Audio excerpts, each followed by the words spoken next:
Aku tanya dulu Bang Juma ya. Ya, siap. Sebenarnya gini Bang Juma. Siap. Apa sih keuntungannya ikut kalian sebenarnya Bang Juma? Ya, Masya Allah. Anda mau dari aspek mana? Al-Quran atau dari Bible? Ajaran Yesus? Dari segi duniawi, dari segi surgawi. Ya.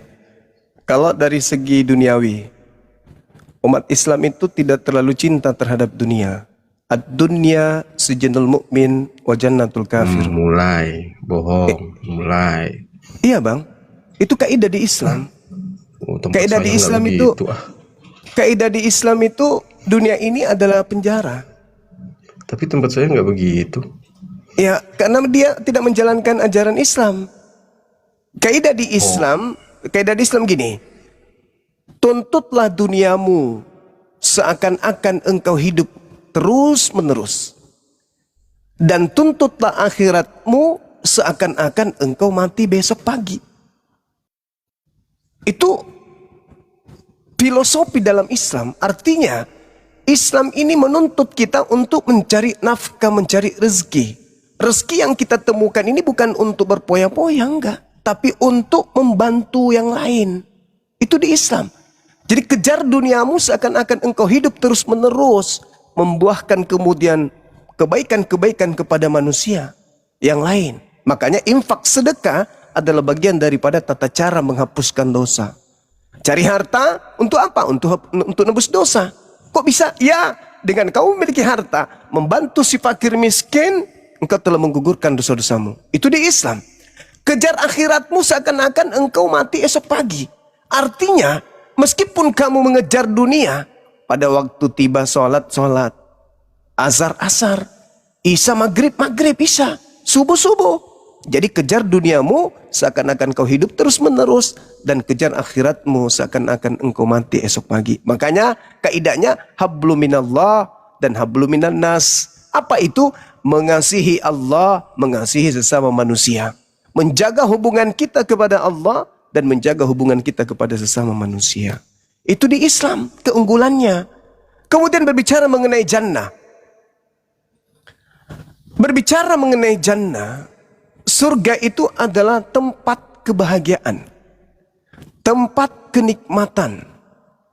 Tempat merasai apa yang disebut kenikmatan surga, jannah. Yang tidak terbatas. Karena Allah pencipta langit dan bumi itu maha kasih, maha sayang.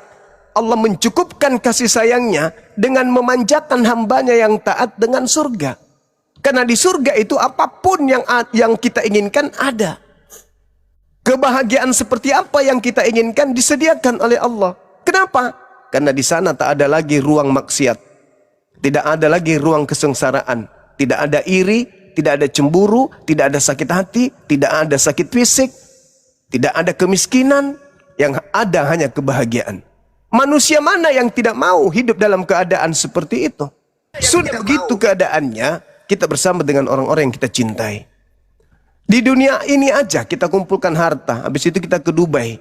Bersama dengan orang-orang yang kita cintai. Bahagia nggak? Bahagia. Ini di Dubai. Sifatnya sementara. Surga sifatnya kekal. Bersama dengan orang-orang yang kita cintai.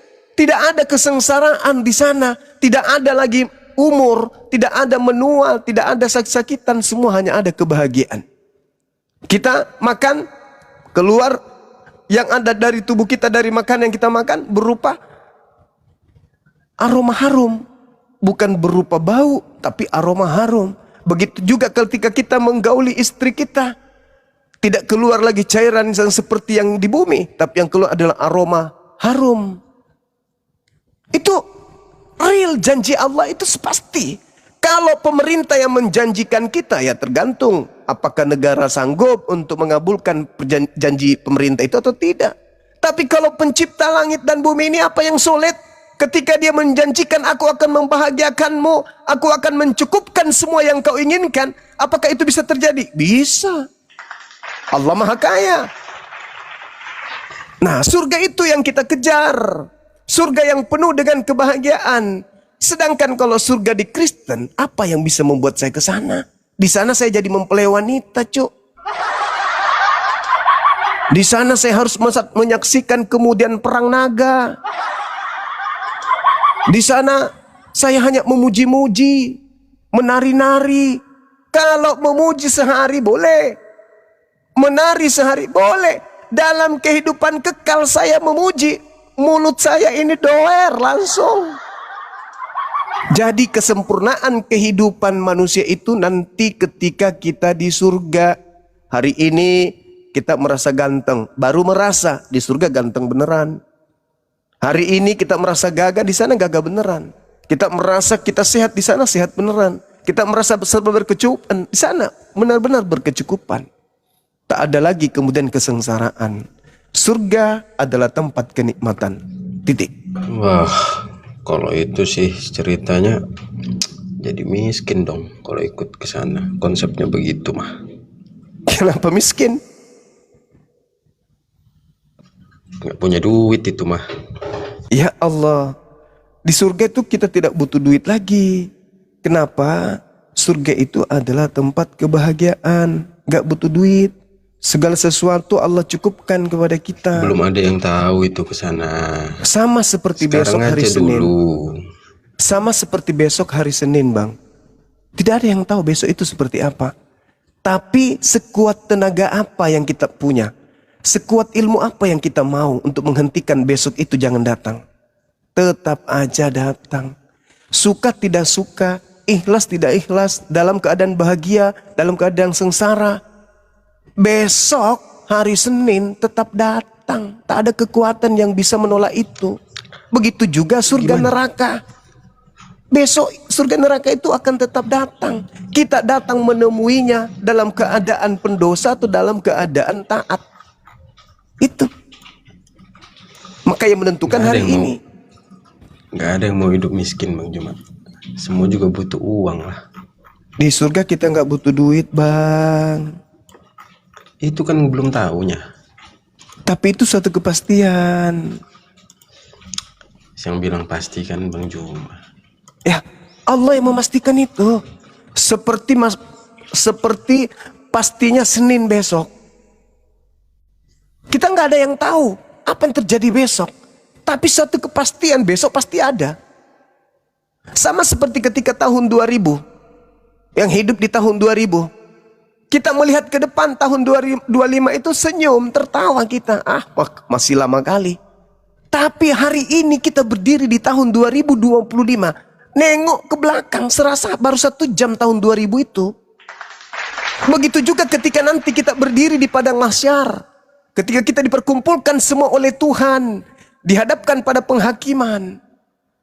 Yang menentukan selamat tidaknya kita nanti di sana adalah apa yang kita lakukan di bumi. Kita menengok ke belakang. Kenapa di usia saya yang hanya seusia 60-70 tahun membuat saya sengsara di sini? Lalu buat apa lagi penyesalan itu ketika kita sudah berdiri di sana? Apakah itu sebuah kepastian? Kepastian. Tadi rambut tidak memutih. Kita tertawa melihat rambutnya ayah. Kita cabut satu persatu rambut putihnya beliau. Hari ini bisa jadi rambut kita yang memutih, Bang. Itu sinyal, itu tanda. Makanya Tuhan mengatakan binapsih. Aku menunjukkan tanda-tanda keberadaanku di mana? Di diri kalian. Di diri kalian. Saya memberikan kemudian pengetahuan tentang diriku kepada kalian. Melalui apa? Melalui diri kalian sendiri. Dengan adanya kemudian perubahan yang ada pada diri kita membuktikan kita akan pergi meninggalkan alam ini. Wa fi ampusihim. Itu jelas itu. Tadinya ganteng, tidak keriput. Sekarang udah mulai keriput. Itu kode alam. Menandakan bahwa kita manusia keturunan Adam ini tadinya dari jannah. Kembali ke jannah. Karena di sana tempat kita. Bukan di sini. Ini hanya tempat persinggahan mengambil bekal. Jadi kalau kita dalam kaidah Islam. Ketika kemudian Allah subhanahu wa ta'ala di alam ruh berkata kepada kita. Alastu birabbikum. Apakah kamu bersaksi bahwa aku ini adalah Tuhanmu? Ini di alam ruh. Qalu bala syahidna. Kami bersaksi bahwa engkau adalah Tuhan kami. Itu di alam ruh. Tidak terbungkus jasad. Setelah terbungkus jasad, kita lupa hidup kita di alam ruh itu. Lupa seketika. Kenapa? Karena pengaruh jasad ini mempengaruhi kemudian alam ruh kita. Seketika ruh tidak bisa menentukan jati dirinya, karena sudah dikuasai oleh jasad. Ketika turun kita di bumi, dibungkus oleh jasad, maka Tuhan menciptakan fa'alhamaha fujuraha wa taqwaha. Manusia aku bungkus, roh manusia aku bungkus dengan jasad, di mana jasad akan menggiring keinginan. Ketika jasad melepaskan ruh, barulah ruh kemudian menyesal. Kenapa dulu aku lupa janjiku kepada Rabbku? Ketika Rabbku bertanya, alastu bi rabbikum, apakah kalian mengakui aku ini adalah Tuhanmu? Qalu bala syahidna. Oke, kami bersaksi bahwa engkau adalah Tuhanku. Oke, kalau begitu aku turunkan kau ke bumi. Turun ke bumi. Untuk apa? Bawa bekal. Kata Tuhan di alam roh kepada kita, hei si fulan, kamu ke bumi, di situ ada pantai. Aku turunkan kau dari kapalku, kau turun ke sana, perbanyak bekalmu yo. Sebanyak mungkin kau cari bekal di situ. Nanti ada tiba waktunya, aku kasih kode di mana kamu harus kembali ke kapal untuk menuju ke perjalanan berikutnya. Kita akan berlayar ke pelabuhan berikutnya. Kau turun sekarang, turun kita. Mama cucu, mama minum, mama makan. Beranjak kita di bumi, melata kita di atas perut bumi, di pundak bumi, punggung bumi. Lalu kemudian Tuhan memberikan aturan main. Namun sebelum kita ke pantai bumi, Tuhan mengatakan di situ ada penghuninya namanya iblis. Kamu kalau ikut dia, kamu lupa kamu akan kembali. Kamu akan ditipu dengan segala macam kenikmatan, dengan segala macam tipu muslihat, sehingga engkau lupa tugasmu. Turun kita ke bumi. Iblis datang kiri, kanan, muka, belakang untuk melupakan kita akan tujuan kita. Makanya orang yang tidak beriman itu tak ada amal yang dia bawa, padahal kedatangannya di bumi itu mencari bekal. Wa ma khalaqtul jinna wal insa illa liya'budu. Yesus mengatakan hidup kekal melakukan kehendak Bapa, berarti beribadah. Yesus menghabiskan waktu ibadah. Dunia harus tahu bahwa aku senantiasa melakukan segala apa yang diperintahkan oleh Bapakku untuk aku lakukan. Dan Bapa tidak membiarkan aku seorang diri. Dia senantiasa menyertai aku sebab aku selalu melakukan apa yang berkenan di dalam hatinya. Itu Muslim. Maka siang malam, malam siang malam, siang malam, malam siang malam, ibadah, ibadah, ibadah, ibadah, ibadah, ibadah, ibadah, memperbanyak amal. Kata Yesus, perbanyaklah amal surga sebab amalan surga tidak lekang dimakan karat. Apa amalan surga itu? Perbuatan baik. Makanya di ending pengajaran Yesus Yohanes 5:29, di hari terakhir manusia akan dibangkitkan dari kubur. Yang baik akan masuk ke surga kata Yesus, dan yang jahat akan masuk ke neraka. Itu kata Yesus. Berarti pola kehidupan kita, penghakimannya itu bertolak tumpuk kepada amalan. Yesus juga mengajarkan itu kan, amalan baik yang harus kita perbanyak, karena kita masuk surga karena amalan baik. Tapi apakah amalan kita itu sepadan dengan surga? Tidak. Mulai dari lahir sampai kita mati beramal baik, terus tak pernah melakukan dosa pun tidak sebanding dengan surga. Tetapi karena kita melakukan perintah Allah, ridha, ikhlas, itu yang dinilai.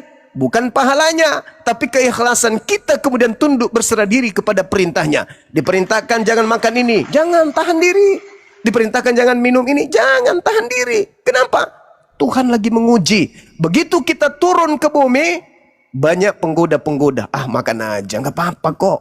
Malah kau hebat. Masa Tuhan ciptakan itu kau tidak makan? Ah, kupur nikmat namanya, makan aja, nggak apa-apa. Itu iblis tuh yang bekerja seperti itu. Tuhan itu cuma satu loh yang menciptakan, yang bukan makhluk. Oh enggak kok, dia sudah datang ke bumi kok, inkarnasi jadi manusia. Udah, Tuhan kan aja, dia setara kok. Dia juru selamat. Oh, orang udah selamat tanpa dia, maka sembah dia. Itu cara-cara mau merangkap itu. Begitu ada sumpritan bunyi dari pantai, prit, datang pasukan berjubah hitam, berbaris di depan. Hei si Fulan, udah tiba saatnya kamu harus kembali. Jangan dulu, aku masih mau. Nggak ada cerita. Innalillahi wa inna ilaihi raji'un. Hanya gara-gara Panu mati, karena dia harus kembali. Begitu dia sampai ke kapal, ditanya, mana bekalmu? Baru gemeteran. Izinkan aku kembali ke bumi ya Rabb. Tidak ada cerita. Sudah datang berapa pendakwah kepadamu? Udah datang kebenaran kepadamu. Di mana kupingmu? Di mana matamu? Di mana hatimu? Udah datang kepadamu. Kenapa kau masih menolaknya juga? Karena di bumi enak bang. Yang diharam-haramkan katanya justru makan yang aku suka. Bagaimana saya? Tidak ada. Itu sudah telat. Kau di sini duduk sampai kita berangkat. Jadi orang-orang di alam barzakh itu kemudian berlayar menuju kepada kehidupan berikutnya dengan kesengsaraan. Bagi mereka yang sengsara, bagi mereka yang lupa tujuannya dicipta, diutus ke bumi. Tapi bagi mereka yang perbanyak amal, siang malam beramal, tunduk kepada Dia hakikat yang Maha Pencipta, kembali ke kapal untuk berlayar selanjutnya dengan penuh senyum, penuh syukur, sukacita. Kenapa? Dia sudah melihat surga. Gambaran surga dia sudah lihat. Begitu juga yang sudah mau ke neraka, gambaran nerakanya dia sudah lihat. Makanya alam barzakh itu adalah satu dari pintu-pintu surga dan satu dari pintu-pintu neraka. Bagi orang yang sengsara di neraka, itu sudah pintunya. Dan bagi orang yang bahagia di jannah, itu juga sudah pintunya. Makanya dikatakan tidurnya orang yang selamat di kubur, itu sama dengan tidurnya malam pengantin.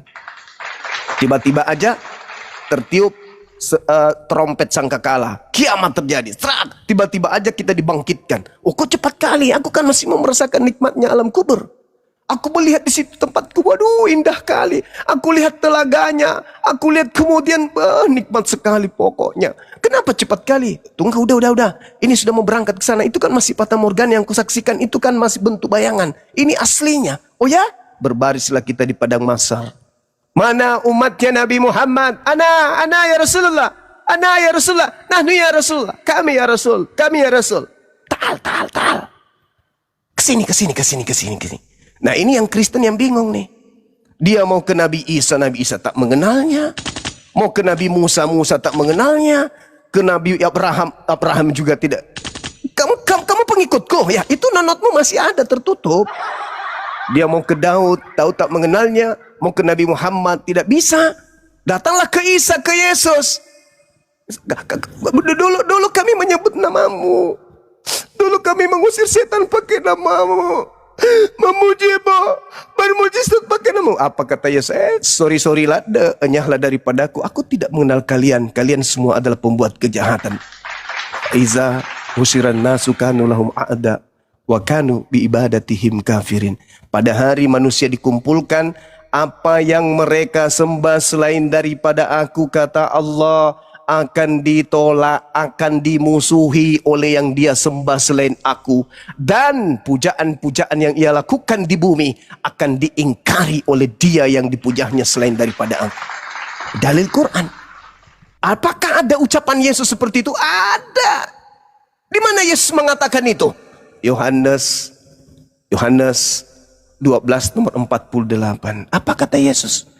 Barang siapa yang menolak firmanku, menolak aku, tidak menerima perkataanku, dia sudah ada hakimnya, yaitu firman, perkataan yang pernah aku ucapkan kepada mereka. Perkataan itulah kelak yang akan menjadi hakimnya di akhir zaman.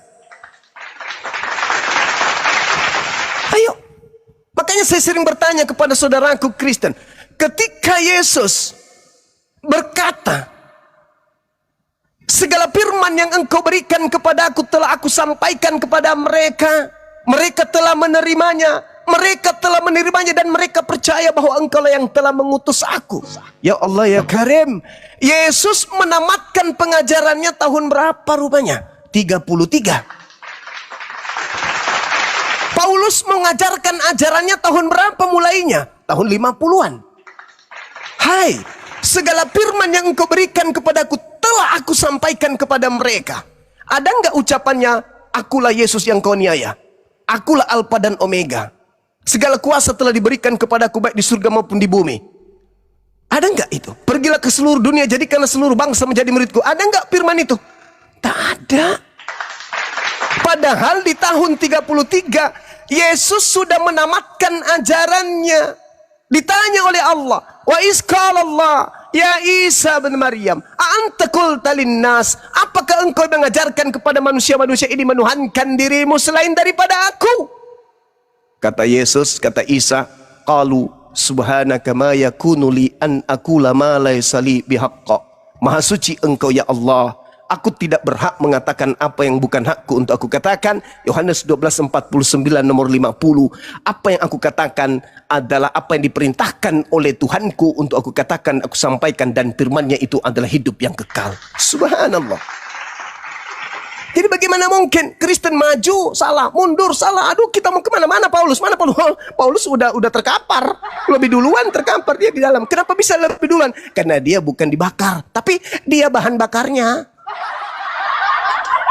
Ini fakta, ini real. Maka karena Allah cinta kepada umat manusia, cinta kepada keturunan Adam alaihissalam, maka Allah yang Maha Pengasih kemudian mengutus Nabi Muhammad sallallahu alaihi wasallam dengan berkata, ya ahlal kitab, qad ja'akum rasuluna yubayyinu lakum. Wahai ahli kitab, telah datang kepadamu rasulku Nabi Muhammad, cahaya dan juga petunjuk, yaitu Islam dan cahaya berupa Quran. Anda mau selamat? Ikut kepada rasulku. Ikut. Jangan Anda kemudian terombang-ambing dalam keraguan. Dibilang firman Tuhan bukan, dibilang bukan firman Tuhan, dibilang juga Nabi bukan, dibilang juga Tuhan bukan. Jangan bingung. Lihat, qad ja'akum rasulna yubayyinu lakum. Seperti itu saudara, silakan.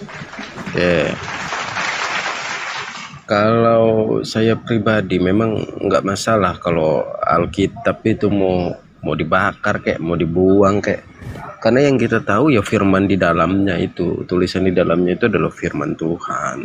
Yang firmannya itu yang nggak boleh hilang, bukan kitabnya. Kalau kitabnya mau dibakar pun ya nggak masalahnya.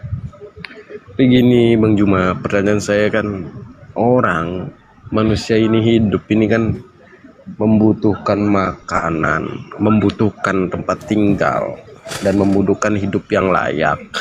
Apalagi kita kalau punya keluarga atau yang lajang akan memberikan makanan kepada orang yang dia nanti nikahi gitu kan harus ada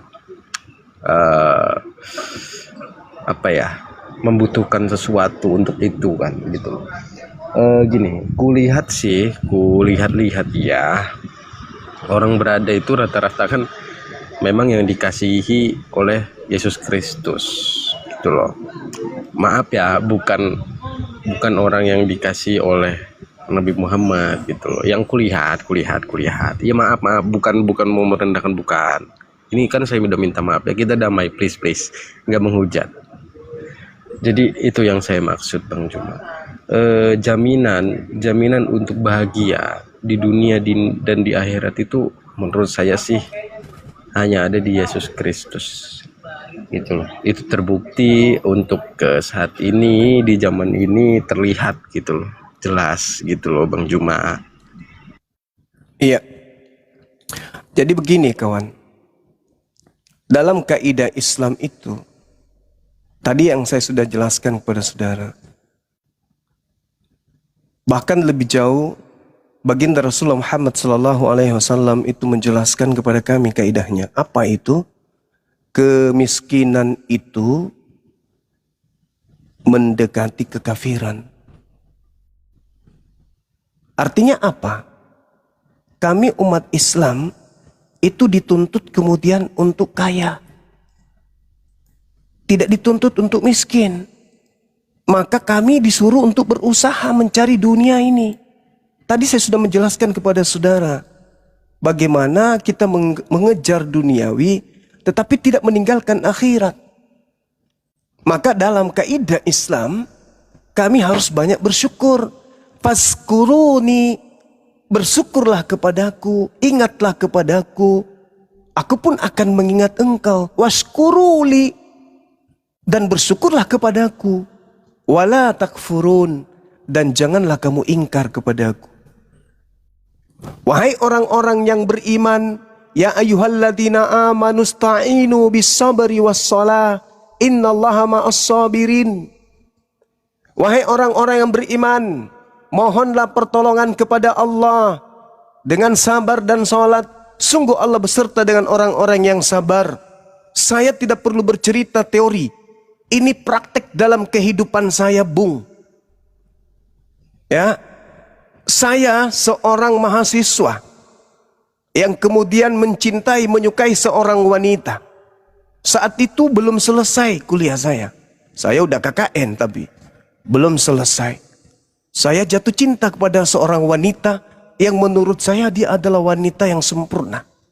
Soleha, pintar, cerdas, taat ibadah, dan mengharamkan pacaran. Sekuat upaya saya lakukan kemudian untuk menikahi beliau. Jadi saya dekatin adiknya, saya dekatin abangnya, saudaranya, saya dekatin ibu ayahnya. Dia nggak cinta, tapi keluarganya cinta sama aku. Akhirnya apa? Karena dia soleh, dia ikuti perintah orang tuanya. Apa yang terjadi? Nikah. Ada kerja, tapi tak gini, ada, sabar dulu. Oke. Ini pengalaman pribadi. Ini pengalaman pribadi. Saya nganggur. Pengangguran saya itu. Pengangguran. Saya menikah. Saya tidak ada kerja. Tapi saya percaya kepada Allah. Jangankan saya manusia. Ayam yang hanya modal cakar aja bisa beranak. Sekali beranak itu minimal 5, 7, 10. Bahkan ayam sekali menetas bisa lebih 10 kan. Cuman 2 cakar. Cuman cakar-cakar doang. Dia bisa hidup. Masa aku nggak bisa? Maka saya beralih kepada Quran. Ya ayyuhalladzina amanu sta'inu bis sabri was salah. Innallaha ma'as sabirin. Mohonlah kepada Allah. Memohon kepada Allah. Dia yang maha kaya. Apa yang terjadi kemudian? Betul. Sampai anak pertama. Dari segi duniawi. Ya masih jauh. Saya kerja entah apa-apa yang kukerjakan. Jadi sales, tukang tarik motor. Semuanya pekerjaan-pekerjaan serabutan yang halal saya kerja. Orang tahu itu. Tahu Bang Suma ketika cerita masa lalunya. Saya tidak ingin balik ke orang tua. Karena orang tua punya cita-cita. You harus jadi perwira setelah ini. Ikuti pamanmu. Jangan sampai tidak. Baik ayah. Semua harapan-harapan sudah diatur. Setelah ini langsung daftar. Sudah ada yang pegang waktu itu. Apa yang terjadi? Jauh dari harapan. Gagal di tengah jalan. Tapi aku bahagia kawan. Punya wanita yang begitu aku cintai. Harta yang paling berharga bagiku wanita ini. Yang aku punya. Dia wanita soleha. Apalagi yang aku kejar. Dunia akan ada dalam genggamanku jika aku bersama dengan beliau. Itu prinsip. Sampai pada akhirnya aku sudah punya anak 1. Lalu aku diterima di salah satu bank plat merah di Indonesia ini. Keren kan? Meniti karir dari sales pak, kos-kosan, bahkan pernah bini saya masak sayur, ini rahasia dapur nih, tapi pelajaran, masak sayur, lalu dia ke belakang rumah kontrakan kami, dia nebang pohon pisang, terus pohon pisangnya ada dalamnya itu bagian lunaknya, dipotong-potongnya, saya seumur umur nggak pernah makan kayak gitu. Apa kata dia? Bah, ini aku masak sayur, aku tambahin ini, tergolong rumput, kata dia. Oh kok rumput? Iya kan abang gak pernah makan. Terus untuk apa? Supaya kita bisa bertahan sampai besok pagi. Gila nggak? Gila benar. Penderitaan demi penderitaan kami lalui. Sampai pada akhirnya karena yakin Allah maha kaya. Kecil dunia ini ku bilang. Yang penting istriku sabar menerima keadaan. Alhasil Masya Allah naik karir. Saya mutasi ke Parepare, pulang dari Parepare, terangkat jadi supervisor, kemudian terakhir jadi manajer area. Nggak gampang, cok. 2024 saya resign. Kenapa? Karena saya sudah kewalahan kemudian menangani perusahaan saya di luar. Jadi nggak pernah menghayal, nggak pernah bermimpi, harus kayak gini. Karena dunia itu semakin dikejar, semakin seperti menelan air asin, air laut. Semakin kita kejar, semakin menjauh, semakin haus. Santai aja. Santai aja. Alhamdulillah. Ya di akhir bulan ini saya jual rumah 82 unit. 2 pekan laris. Laku. Bahkan tumpah-tumpah pembelinya. Gila nggak tuh? Hitung aja kalau keuntungan 95 juta per unit kali 230 unit. Gila nggak itu? Tapi bukan pamer, ini contoh. Saya hujan kehujanan, panas kepanasan. Gila nggak tuh? Dari tenaga serabutan bekerja. Masya Allah, bayangkan. Teman-teman organisasi bilang apa samaku? Kamu serius? Mau kerja seperti itu? Serius? Kamu gak malu gak? Gak malu. Kenapa harus malu? Aku sudah punya kekayaan di rumah. Ada istriku bang, yang mendoakanku. Aku bilang, beliau rajin tahajud, kurang apa lagi? Beliau hamil, Masya Allah. Datang lagi anakku, nanti doa anakku. Gimana dong? Masa kau melawan doa anakku? Apa yang terjadi ya Masya Allah, Alhamdulillah. Tidak pernah ada terkendala masalah duniawi. Masya Allah. Masya Allah. Ada aja kemudian Allah mudahkan urusan dunia. Jadi ketika kita berdekat kepada pencipta kita, dunia dalam genggaman. Yang sulit itu kalau sedikit-sedikit mengeluh. Oh, sedikit-sedikit mengeluh. Aduh, kenapa sih? Kenapa sih begini? Kenapa sih begini? Kenapa sih begini? Ingat, prinsip. Ini prinsip saya nih. Kalian boleh tiru. Aku akan menjadi seperti apa yang aku pikirkan tentang diriku. Nah, ini rahasia. Ini rahasia Bang Suma. Aku akan menjadi seperti apa yang aku pikirkan tentang diriku. Sekarang apa yang aku pikirkan tentang diriku? Maka kakiku akan mengarahkan, pikiranku akan mengarahkan kakiku melangkah kepada apa yang aku pikirkan. Kalau aku memikirkan diriku miskin, aku miskin. Kenapa? Ketika saya ingin mencoba ke Jakarta, tak ada pesawat, aku naik kapal laut. Tak ada kapal laut, aku naik perahu biasa. Apapun itu, kalau tidak ada, aku renang. Kenapa? Karena aku mau.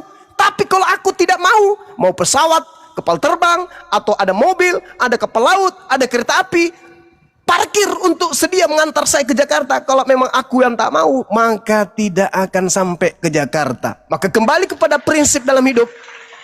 Aku akan menjadi seperti apa yang aku pikirkan tentang diriku. Itu yang pertama. Yang kedua, prinsip yang kedua yang Bang Suma pegang adalah tidak akan kutunda sampai esok apa yang bisa aku kerjakan hari ini. Pegang dua ini. Pegang dua ini. 3 tahun ke depan kau balik pada saya. Katakan, saya keliru dengan prinsip itu. Saya punya bawahan Bung. Ini saya lagi di rumah, nggak mungkin saya berpura-pura. Anak-anak saya dengar. Saya punya bawahan yang dekat sama aku. Apa aku bilang? Kau pakai prinsip ini, kau akan menjadi seperti apa yang kau pikirkan tentang dirimu. Dan jangan kau tunda sampai esok apa yang bisa kau kerjakan. Alhamdulillah, orang-orang terdekatku minimal mereka jadi supervisor. Ada yang di BTN Syariah, ada yang di Bank Syariah, ada yang di konvensional. Masya Allah, mereka punya mengatakan apa yang saya ajarkan ternyata betul. Yes, kita harus berpikir. Karena kekuatan berpikir ini, jangankan rezeki yang kecil-kecil, otak manusia bisa menerbangkan pesawat terbang yang ribuan ton beratnya saja bisa. Apalagi hanya mendatangkan rezeki. Kecil itu. Kecil itu. Itu kecil. Yang penting jangan cuma di mulut.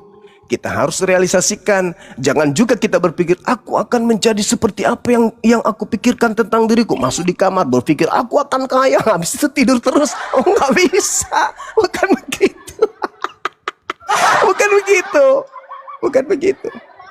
Saya ini Bung, saya pengembang, saya developer perumahan baru berapa tahun, 2000 berapa baru saya belajar. Sudah berapa banyak kemudian pengembang-pengembang senior.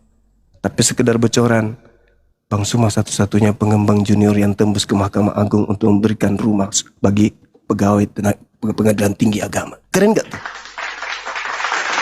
Keren kan? Keren. Kenapa? Kita selalu berpositif, jangan takut dunia. Kecil itu. Kalau Anda sudah punya ilmu, Anda sudah bisa baca Quran, Anda bisa hidup. Karena prinsip ketika engkau mencari akhiratmu, maka dunia akan ngekor. Dunia akan ngekor. Saya dari sejak mahasiswa, ketika saya belajar Quran, sudah berapa banyak masjid yang minta saya jadi imam tetap. Tuh, duit gak itu? Alhamdulillah. Para jemaat kasih kita uang meskipun kita mahasiswa. Duit. Saya keliling imam Jumat, imam Tarwi. Duit gak? Duit. Padahal saudara Arom ini suaranya bagus. Baca Quran. Seorang mu'allaf jadi guru Quran, subhanallah, pasti akan digandrungi masyarakat. Kecil itu kalau duit, kecil itu. Ketika kita dekat kepada Allah, dunia ngikut, yakin dan percaya. Yang penting Anda yakin. Anda ridha, Anda ikhlas, menapaki hidup ini, apapun yang terjadi, selalu berpositif thinking kepada Allah, maka semuanya kita senyumin. Kita sakit, senyum. Kita kekurangan, senyum. Insya Allah Tuhan akan berikan. Tapi ingat, doa istri harus. Satu lagi, yang terakhir.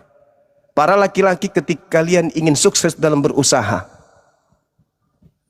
jangan pernah kalian sakiti hati istri kalian. Catat itu. Catat itu. Apalagi kamu sakiti di depan anak-anakmu. Please. Tolong. Jangan pernah kau sakiti wanita. Jangan pernah kau sakiti istrimu. Jangan pernah kau sakiti dia di depan anak-anakmu. Jangan kau kasar dia. Kalau kau mau bicara dengan dia dengan suara tinggi, jangan di depan anak-anakmu. Masuk ke kamar. Kamu boleh marah, tapi ingat tujuannya untuk memperbaiki. Jangan pernah sekali-sekali nyakiti hati istri kalau mau sukses dalam usaha. Itu kuncinya. Itu kunci yang ketiga yang saya pakai. Itu. Jangan pernah sakitin hatinya. Oke. Lanjut. Gimana keselamatan untuk orang tuanya, Bang Juma? Iya. Jadi keselamatan untuk orang tua itu urusan Allah, bukan urusan kita. Nabi Muhammad ketika Kan beda datang, Tuhannya. iya kan kita sudah memberi peringatan. Kita berikan peringatan, kita berikan ajaran. Di Islam tidak ada paksaan untuk orang-orang di luar Islam untuk berislam. Tapi tugas kita menyeru, mengajak, membuka ruang diskusi. Mungkin kami keliru ayah, mungkin kami keliru pak. Tapi tolong ajarkan yang keliru itu yang mana. Ini yang keliru nak. Kamu sebenarnya harusnya begini, begini, begini. Tapi apakah ada larangan dalam agama kita yang dulu begitu? Mana dalilnya? Mana dalilnya? Mana buktinya? Betapa banyak adik saya yang bungsu, istrinya juga mualaf. Dulu dipagar sama keluarganya karena keluarga pendeta. Bahkan adiknya sampai ke rumah. Adiknya itu aktivis gereja. Datang ke rumah. Wallahi, apa ujung dialog kami? Apa katanya? Kak, apapun yang kakak katakan tentang Yesus, tentang Paulus, aku akan tetap mati bersama dia. Ya sudah, kalau udah kayak gitu, sudah. Nggak ada lagi cerita. Itu ucapan orang-orang yang sudah putus asa, yang tidak bisa kebenaran apa yang ingin kau jajakan ke kami. Kamu ingin adik saya yang pindah ikut kakakmu. Apa yang kau sajikan? Apa kebenarannya? Tidak bisa diungkapkan. Tapi berapi-api, emosi, gemeteran. Hanya sekedar untuk menyampaikan kebenaran. Harus emosi. Tenang, duduk yang tenang. Kita bicara baik-baik. Akhirnya ujung-ujungnya setelah pertemuan beberapa kali angkat tangan. Apapun yang kakak katakan gini. Tapi alhasil alhamdulillah saya bangga. Saya bisa mempersatukan adik saya yang muslim dengan keluarga istrinya yang non-muslim. Mereka akur, mereka akrab. Bahkan kemarin adiknya juga datang melihat saya, bertemu dengan saya, makan dengan saya. Alhamdulillah, itu adalah satu kebanggaan bagi saya, mempersatukan secara kekeluargaan meskipun beda keyakinan. Begitu. Jadi mengenai orang tuanya, ya buka ruang untuk diskusi. Buka ruang. Kita buka ruang untuk diskusi. Apa yang salah, apa yang benar, apa yang keliru, ini pilihan kami. Ini pilihan kami. Kalau orang tua mau belajar, silakan. Kita buka diri. Nah, alhasil mertua adik saya itu di ujung hidupnya syahadat. Dibimbing syahadat. Karena di antara banyak menantu yang merawat mertuanya, justru yang dibenci. Tadinya adik saya dibenci.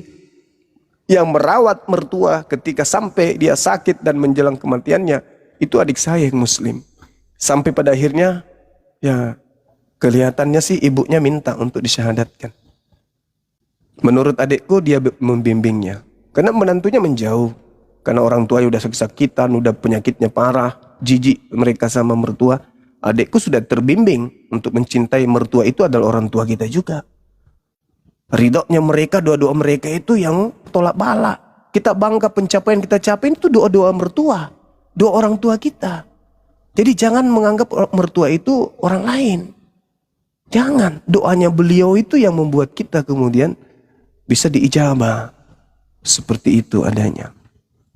Sekira begitu dari saya, silakan. Yang dimaksud itu, kalau gak sempat, itu keselamatannya gimana? Itu Ya, itu maka urusan. dari kita bisa memberikan. Ya, itu urusan dari pencipta langit dan bumi, Bang. Minimal cucunya terselamatkan, kan gitu. Keturunannya terselamatkan. Ada keturunannya yang menjadi orang ahli surga. Ibarat kata, kita saat ini masih satu kendaraan dengan orang tua. Kita tahu kendaraan ini menuju ke neraka. Apa kita membiarkan? Kita nggak bisa ngerem. Karena tidak bisa kita paksa. Kita loncat dari mobil itu. Lalu ambil mobil lain, kejar, kasih peringatan. Kalau ternyata kita sudah berusaha untuk menghentikan kendaraannya tapi dia nggak mau, ya kita serahkan kepada Allah. Bukankah kita ini orang yang berserah diri? Maka kita serahkan kepada Allah. Urusannya Allah yang tentukan nantinya. Daripada kita celaka sama-sama di mobil, mati, minimal ketika kita loncat, ada keturunannya yang menjadi ahli surga. Ya mungkin dan mungkin, karena itu rahasia Allah. Saya cuma tidak ingin melampaui kehendak Allah, keinginan Allah. Tidak mungkin ada manusia yang bisa melampaui itu. Tapi paling tidak keturunannya kita cetak mereka menjadi orang-orang soleh dan soleha. Serahkan kepada Allah. Biar Allah yang melihat, biar Allah yang menuntun, biar Allah yang kemudian menentukan. Karena di dalam Al-Quran itu dikatakan Allah tidak ditanyai apa yang Allah lakukan. Sedangkan apa yang ditanya itulah kita makhluk. Al-Quran itu menjelaskan kepada kami umat Islam. La yus'alu amma yaf'al wa hum yus'alun. Allah tidak ditanya tentang apa yang Allah kerjakan. Tetapi kitalah yang akan ditanya. Apalah yang lu kerjakan ketika kamu di bumi. Jadi ya serahkan kepada Allah. Kalau Allah kemudian ternyata menyelamatkan, ya kita nggak punya hak untuk mempertanyakan pekerjaan Allah. Allah kemudian kita lihat ada orang sholat, tapi Allah masukkan ke neraka, ya kita nggak bisa intervensi Allah. Begitu juga sebaliknya, kita tidak bisa mengintervensi itu. Maka apa yang kita lakukan? Kita serahkan, berserah diri kita kepada Allah. Selama kita berupaya, berusaha, dan seterusnya. Jadikan keturunannya menjadi penghafal Quran, menjadi da'i. Ajak mereka sekolah-sekolah ke luar negeri. Dan nanti kalau saudara Arum punya anak mau sekolah, ya serahkan ke kami. Kami sekolahkan sekolah agama. Mau ke luar negeri juga boleh kami bantu. Sekolah penghafal Quran bisa. Mau jadi da'i, jadi ulama seperti guru kita Ustadz Uas, boleh. Kita kirim keluar sekolah di luar negeri. Pulang-pulang jadi da'i besar. Menyelamatkan banyak orang. Begitu saudaraku. Karena di Islam itu jelas pengajarannya. Wahai orang-orang beriman, perintah Allah jelas, jagalah dirimu dan juga keluargamu dari api neraka. Sekira begitu. Ya ayyuhalladzina amanu qu anfusakum wa ahlikum nara. Wahai orang beriman, jagalah dirimu, jagalah anak istrimu dari api neraka yang bahan bakarnya adalah manusia dan batu. Gitu. Oke, thank you Bang Jumat. Siap. Bang Zuma. Siap Bunda. Aron mau login. Beliau tunggu setelah Natal. Sudahlah, jangan begitu. Dia mau dapat hadiah dulu dari Sinterklas. Lumayan, kata dia lumayan.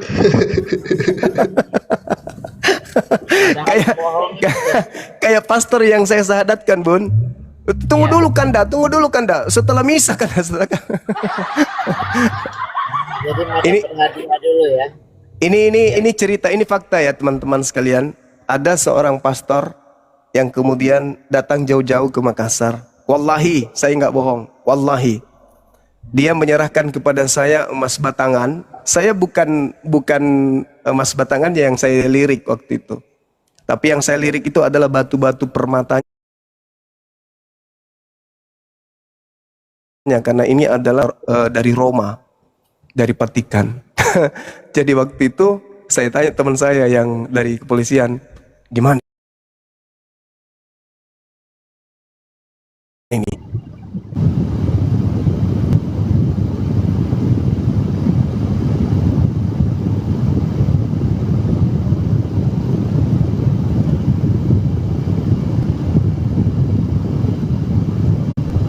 Eh, 1 kilo lebih ini saya mau apain, kata dia gini.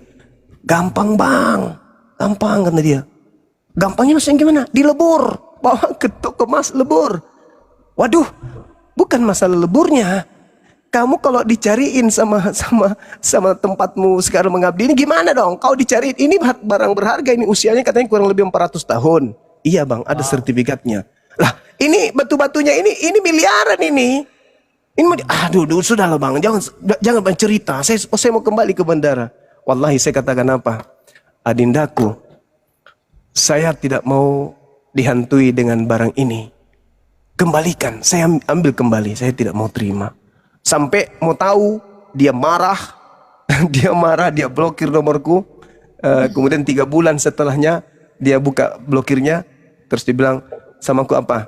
Kanda, besok hari jika sudah berubah pikiran, barang itu masih aku simpan di Jalan Sumba Opu. Aku titip di situ. Kanda tinggal hubungi saya. Saya bilang, sudahlah dek. Mending kau pakai itu, nanti kau jual, kau dirikan pondok pesantren dan seterusnya. Diblokir lagi kembali sampai hari ini. Padahal saudara Arom, wallahi, dia pernah khotbah, pimpin misa sambil pedekol sama aku. Aduh, Allahu Akbar, Masya Allah. Dan waktu itu besok kundang tanggal 20 juga. Ketika dia video call sama aku itu, masih ada pastor senior 2 di samping kanannya. Dia perlihatkan ini juga Kanda, ini calon Kanda, calon, doakan Kanda sedikit lagi.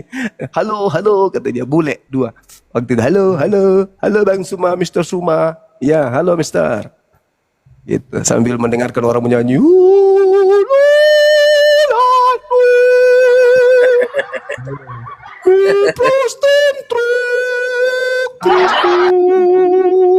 Lagu begitu sekarang ini di Amerika tuh begitu. Cuma nyanyi begitu doang, nggak ada religious sama sekali. Iya, begitu Bun. Dia nyanyi waktu itu. Aku dengar, aku bilang, aduh tutuplah itu deh. Ngeri kali kupingku dengannya. Abang aja yang jauh kupingnya panas, apalagi aku yang di sini.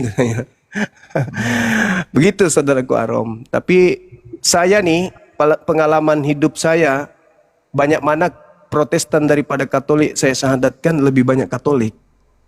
Itu yang masih saya cari, apa rahasianya, kok bisa lebih banyak Katolik saya syahadatkan daripada Protestan. Saya sudah menemukan setidaknya ada 3 jawaban, tapi saya belum puas dengan jawaban itu. Gitu saudaraku. Ya, mudah-mudahan kedepannya saya bisa menemukan kenapa teman-teman kita ini lebih mudah kemudian menerima yang dari Katolik ini daripada yang Protestan. Padahal mereka kan sering nyanyi-nyanyi tuh. Aku yang bocorkan itu nanti. Tapai noteis cante mediesi apotigi talogia sota acoston amidra apotokoma ifoni sota ichise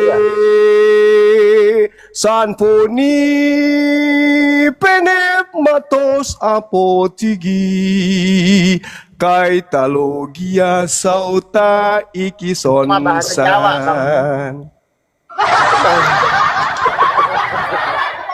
Jadi kok jadi kesana jadinya?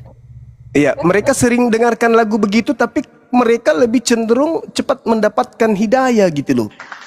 Iya ya. Iya, lebih cepat menemukan hidayah.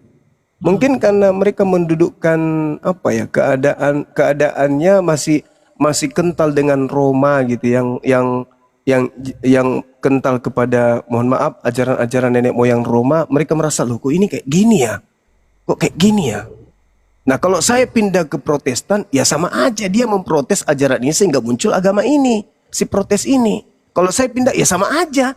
Mending kemana perginya? Ke Islam. Itu salah satu jawaban dari pertanyaan yang sering saya pertanyakan pada diri saya sendiri. Padahal mereka itu kan sudah sering mendengarkan lagu-lagu itu kan.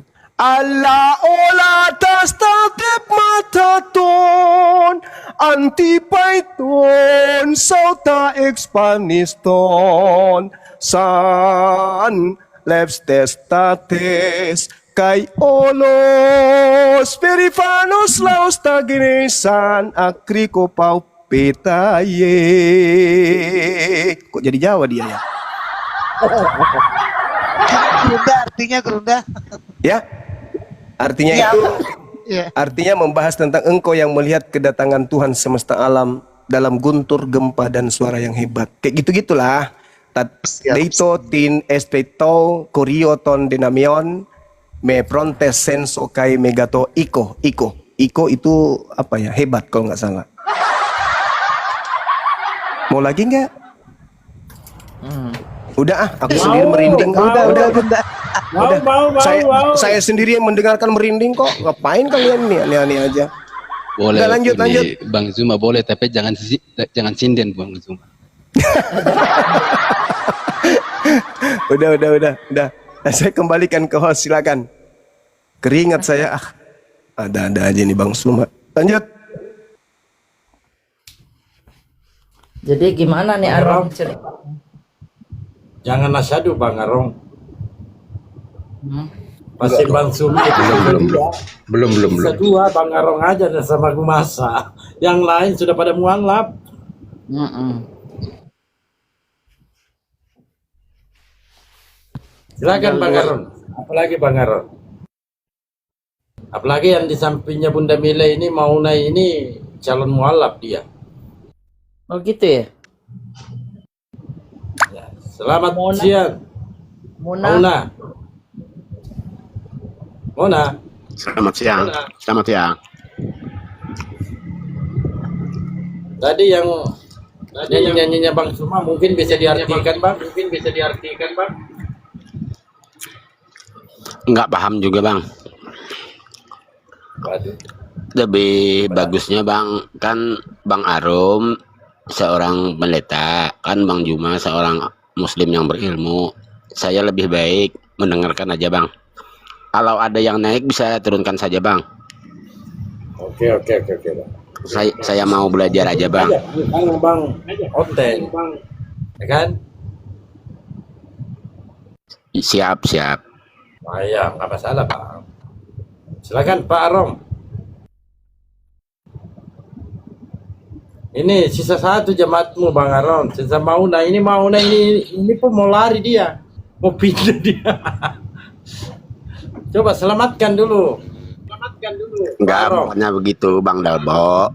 Kan Bang Arum kan orang terpelajar, kan Bang Juma juga orang terpelajar berilmu. Kan lebih baik, alangkah bagusnya saya mendengar aja Bang untuk menyimak.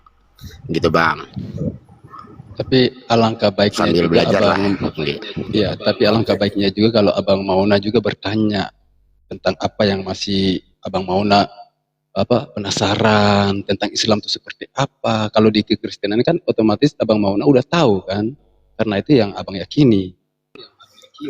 Gitu loh. Saya sambil mencatat Bang. Saya setiap ada Bang Zuma masuk saya sambil mencatat Bang. Gitu aja Bang. Oke, baik, siap Abang. Ya. Masya Allah. Ya, semoga kami cuma bisa doakan semoga Abang cepat mendapatkan hidayah agar kembali kepada fitrahnya Abang. Amin. Pendeta Arom. Oh Bang Arom. Pak Arom.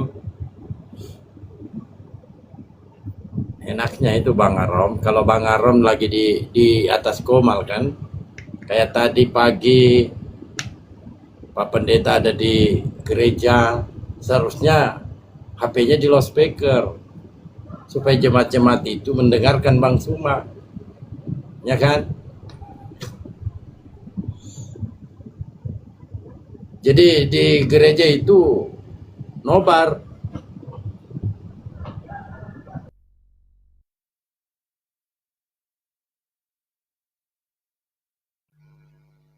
Iya, Abang Saya Mauna. lagi ngecas saya. Lanjut Bayu. Ya, Abang Mauna tadi ke gereja itu nggak? Enggak Bang, saya di kerjaan di dalam Bang, kerjanya dalam hutan Bang. Oh, kirain tadi Abang ke gereja. Jarang Bang, jarang. Jujur aja saya jarang. Apa yang masih membuat Abang Mauna nih bimbang? Ya Bang, sambil dengan